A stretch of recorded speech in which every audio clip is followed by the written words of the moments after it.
নমস্কার, আমি অঙ্কিতা দাস, অঙ্কিতা ডান্স একাডেমির শিক্ষিকা। আপনারা অনেকেই জানেন অঙ্কিতা ডান্স একাডেমির পরিচালনা শারদীয় নৃত্য প্রতিযোগিতা আমরা পরপর 2টি বছর পালন করেছি। পারিপার্শ্বিক দিক বিবেচনা করে মহালয়ার দিন যে কম্পিটিশনটা অঙ্কিতা ডান্স একাডেমির পরিচালনা আয়োজিত হতো, সেটি আমরা মহালয়ার দিন এই বর্তমান পরিস্থিতির কথা মাথায় রেখে করছি না। কিন্তু কাজ তো থেমে থাকে না, অবশ্যই সেই কম্পিটিশনটি হবে, কিন্তু এই মুহূর্তে দাঁড়িয়ে আমরা মহালয়ার দিন সেই কম্পিটিশনটা করছি না। পরবর্তী আপডেট আপনারা জানতে পারবেন, সেটি কখন হচ্ছে, কত তারিখে হচ্ছে, সমস্ত ইনফরমেশন আপনারা জানতে পারবেন।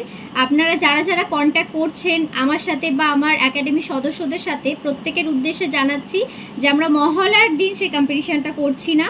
পরবর্তী কোন ডেটে আমরা সেই কম্পিটিশনটা করব সেটি সকলের উদ্দেশ্যে জানানো হবে। ডেট, সমস্ত কিছু ইনফরমেশন বা কোথায় হচ্ছে কম্পিটিশনটা সেটিও জানানো হবে। তো এই মুহূর্তে দাঁড়িয়ে আমরা এখন কম্পিটিশনটি করছি না। সকলে পুজো খুব ভালোভাবে কাটান, সকলে ভালো থাকুন, সাবধানে থাকুন, সুস্থ থাকুন। নমস্কার।